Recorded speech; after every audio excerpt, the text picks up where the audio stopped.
Hello, welcome to Junie's world. ഇന്ന് ഞാൻ പറയാനിരിക്കുന്നത്, ഇന്ന് ടീച്ചേഴ്സ് ഡേ ആണ്. Happy teachers day everyone. പ്രത്യേകിച്ച് ഇന്ന് ഞാൻ പറയാനിരിക്കുന്നത് 112-ാം സങ്കീർത്തനത്തെക്കുറിച്ച് പറയാൻ ആഗ്രഹിക്കുന്നു.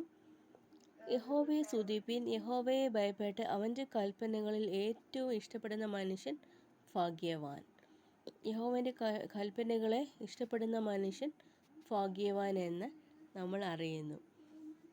കൃപ തോന്നി വായ്പ കൊടുക്കുന്നവൻ ശുഭമായിരിക്കും. വ്യവഹാരത്തിൽ അവൻ തൻ്റെ കാര്യം നേടും. അവൻ ഒരു നാളും കുലുങ്ങിപ്പോകയില്ല. അവൻ്റെ ഹൃദയം ഭയപ്പെടാതെ സ്ഥിരമായിരിക്കുന്നു. അവൻ ശത്രുക്കളിൽ തൻ്റെ ആഗ്രഹം നിവർത്തിച്ച് കാണും. അവൻ വാരി വിതറി ദരിദ്രന്മാർക്ക് കൊടുക്കുന്നു. അവൻ്റെ നീതി എന്നേക്ക് നിലനിൽക്കുന്നു. ഈ വാക്യങ്ങൾ 112-ാം സങ്കീർത്തനത്തിലുണ്ട്. ഇതിനകത്ത് നേരുള്ളവർക്ക് ഇരട്ട വെളിച്ചം ഉദിക്കുന്നു. അവൻ കൃപയും കരുണയും നീതിയുള്ളവനാകുന്നു. കൃപ തോന്നി വായ്പ കൊടുക്കുന്ന ശുഭമായിരിക്കും.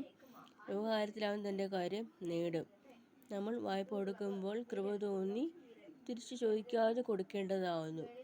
ഞാനും ആരെങ്കിലും വരുമ്പോൾ കൊടുക്കുമ്പോൾ തിരിച്ചു ചോദിക്കാതാണ് കൊടുക്കുന്നത്.